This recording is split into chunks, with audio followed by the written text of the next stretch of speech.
അങ്ങനെ ഞങ്ങൾ 2023 വിഷുവും കഴിഞ്ഞ് പിറ്റേ ദിവസം രാവിലെ കൊച്ചിയിലേക്ക് പുറപ്പെട്ട് നമ്മൾ ഭയങ്കരമായിട്ട് വൈകി 7 മണിയായപ്പോഴാണ് നമ്മൾ കണ്ണൂർ വീട്ടിൽ നിന്ന് ഇറങ്ങിയത്.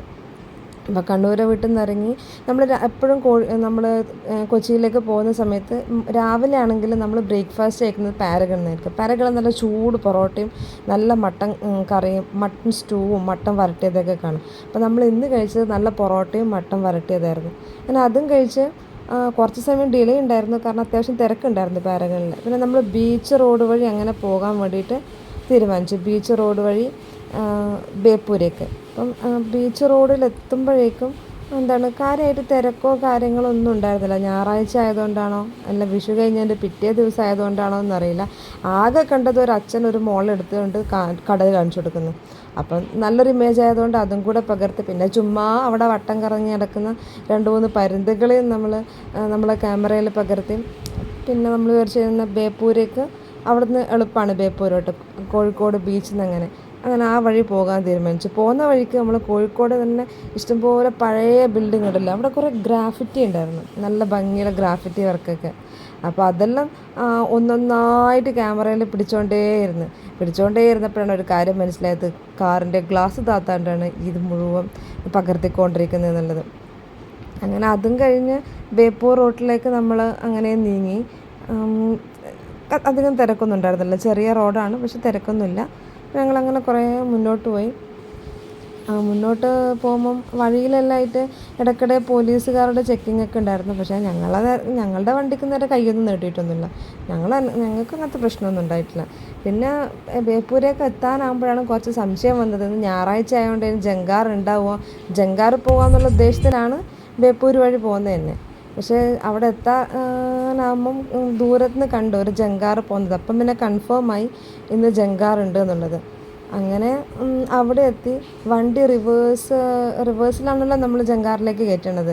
അങ്ങനെ ഇടാൻ വേണ്ടി പോകുമ്പോൾ അവിടെ ഒരു ഫ്ലോട്ടിംഗ് ബ്രിഡ്ജ് ഉണ്ട് എന്നുള്ള ഒരു ബോർഡ് കാണുന്നത്.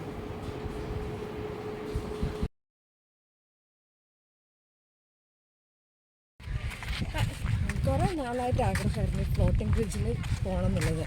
അങ്ങനെ ഞങ്ങൾ ഒരു ദിവസം ആലപ്പി പോയി. പക്ഷെ ഞങ്ങൾ പ്ലിങ് ആയിപ്പോയി. അവിടുത്തെ ലൈസൻസ് ഇല്ലാത്ത കാരണം അത് നിർത്തി വെച്ചെന്ന് പറഞ്ഞു. പിന്നെ ഇതാ ജങ്കാറിന് പോകാൻ വേണ്ടി ബേപ്പൂരിലെത്തിയപ്പോൾ ഒരു ബോർഡ് കണ്ടത്, ഇവിടെ ഫ്ലോട്ടിംഗ് ബ്രിഡ്ജ് ഉണ്ടെന്ന് പറയുന്നുണ്ട്. വേറെ ഒന്നും നോക്കില്ല, നട്ടപ്പൊരിയുന്ന വെയിലത്ത് ഞങ്ങളിത് ഫ്ലോട്ടിംഗ് ബ്രിഡ്ജിലേക്ക് പോയിക്കൊണ്ടിരിക്കുന്നു.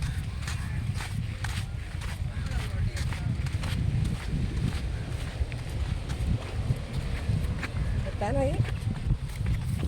നമ്മളെപ്പോലെയല്ല, ഉച്ചപ്രാന്തുള്ള കുറേ ആൾക്കാർ വേറെ ഉണ്ട്. പക്ഷെ അന്ന് നമ്മൾ മുഴപ്പിലങ്ങാട് യൂട്യൂബിലൊക്കെ കണ്ട പോലെ അത്ര തിരക്കൊന്നും ഇവിടെ കാണുന്നില്ല. ഉച്ച ആയതുകൊണ്ടാണോ എന്തും അറിയില്ല. നോക്കട്ടെ, ഇതാണ് ഫ്ലോട്ടിംഗ് ബ്രിഡ്ജിലേക്കുള്ള വഴി.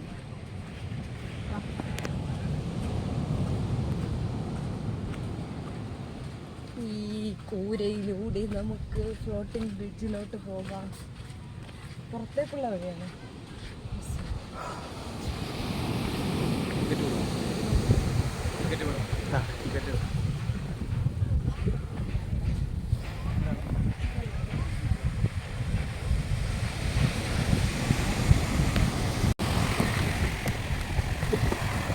കണ്ടോ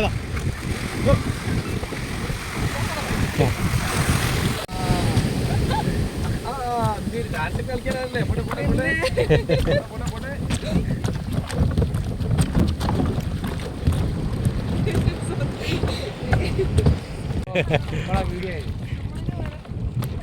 ടെൻഷന് മാർപ്പായിരിക്കും.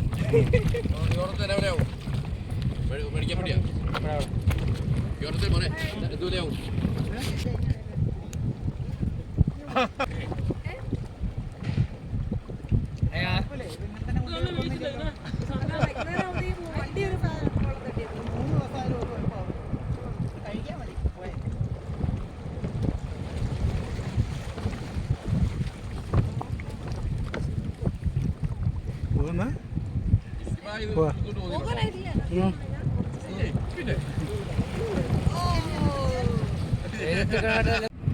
കരയോട് അടുക്കുന്നുണ്ട്.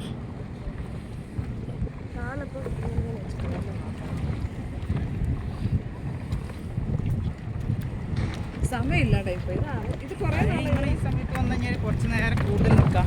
വൈകിട്ട് വരുമ്പോൾ ലേശം കൂടി എക്സ്പീരിയൻസ് ചെയ്യാം. വൈകിട്ട് വേവ്സ് കൂടും. ഓ ആണോ? പക്ഷെ കുറേ ആളുകളുണ്ട് മുട്ടി അറിയില്ല അല്ലേ? ആ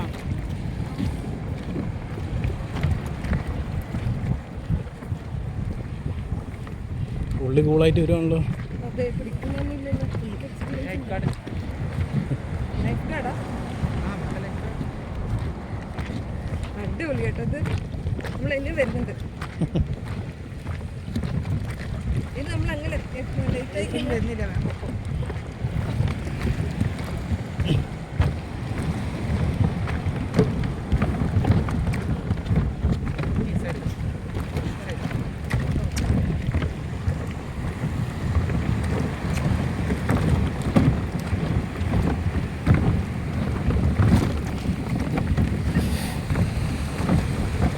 ഇല്ല, പിടിച്ചു.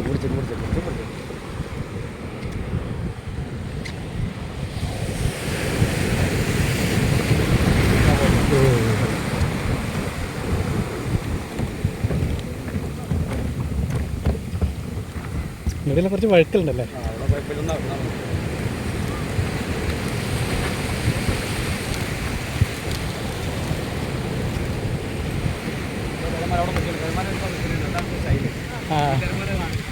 ശരി.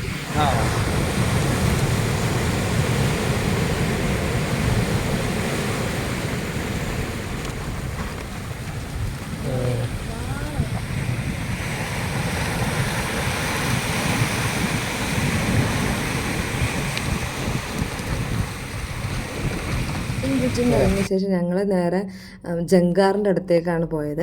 ജങ്കാറിൻ്റെ അടുത്തേക്ക് എത്തുമ്പോഴേക്കും അവിടെ നിന്നൊരു വന്ന ജങ്കാറ് പോയി.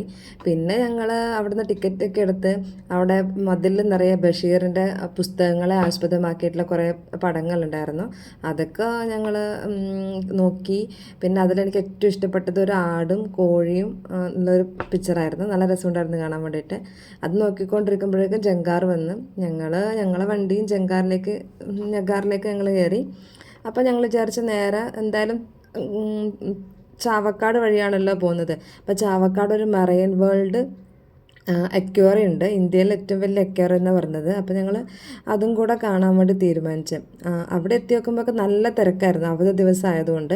പിന്നെ ഇത് പഞ്ചവടി ബീച്ചിനടുത്ത്, പഞ്ചവടി ബീച്ച്, പഞ്ചവടി മഹാദേവ ക്ഷേത്രം ഇതിനടുത്തായിട്ടാണ് ഈ മറൈൻ വേൾഡ്.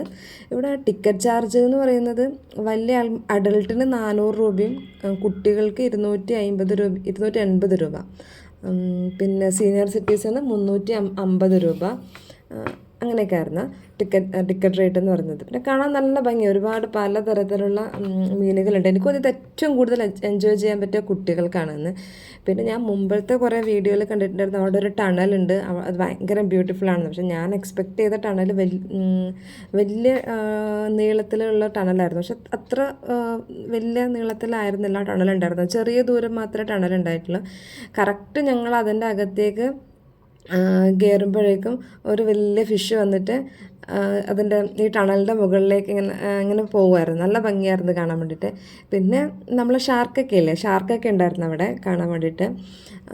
അങ്ങനെ നല്ല രസമായിരുന്നു കാണാൻ വേണ്ടിയിട്ട് അതിനകം മുഴുവൻ. പിന്നെ ഞങ്ങൾ അവിടെ നിന്ന് ഇറങ്ങി.